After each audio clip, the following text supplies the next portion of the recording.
MNLF at Bangsamoro Transition Authority suportado si PBBM at ang kampanya nitong Bagong Pilipinas. Suportado ng Bangsamoro Transition Authority at Moro National Liberation Front o MNLF si Pangulong Ferdinand Bongbong Marcos Jr. at ang kampanya nitong Bagong Pilipinas na naglalayong isulong ang pagkakaisa at pagbabago sa bansa. Bakit nga ba nila sinusuportahan ang Bagong Pilipinas campaign ni Pangulong Marcos? Alamin natin.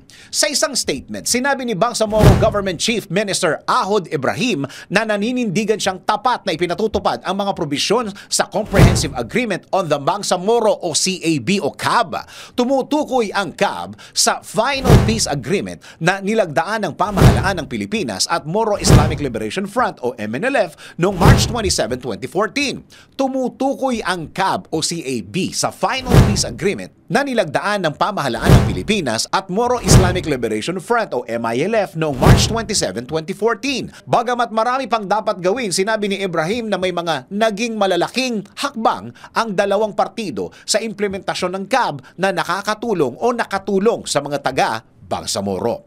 Paghihimok ng BARM Chief Minister, protektahan ang proseso sa kapayapaan at patuloy na suportahan ang kasalukuyang administrasyon kasabay sa pagsusulong ng peace and civility sa bansa.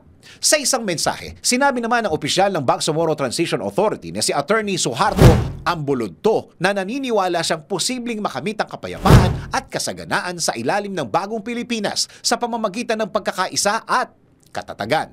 Ayon kay Attorney Ambulodto, hindi lang pinaigting ni Pangulong Marcos ang suporta ng pamahalaan sa peace at development sa Bangsamoro, kundi itinulak pa ang pagkakaroon ng isang inclusive at sustainable na unification o pagkakabuklod-buklod sa rehiyon.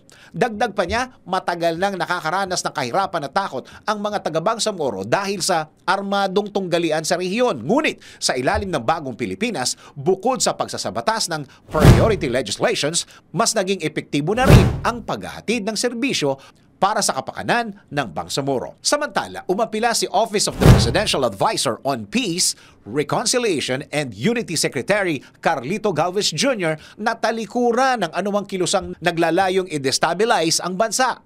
Partikular na ang panawagang ihiwalay ang Mindanao sa Pilipinas. Panawagan niya, patuloy na suportahan ang agenda ng administrasyon ni Pangulong Marcos sa kapayapaan, pagkakasundo at pagkakaisa. Ikaw, ano ang masasabi mo sa layo ni Pangulong Marcos na itaguyod ang pagkakaisa at pagbabago sa bansa?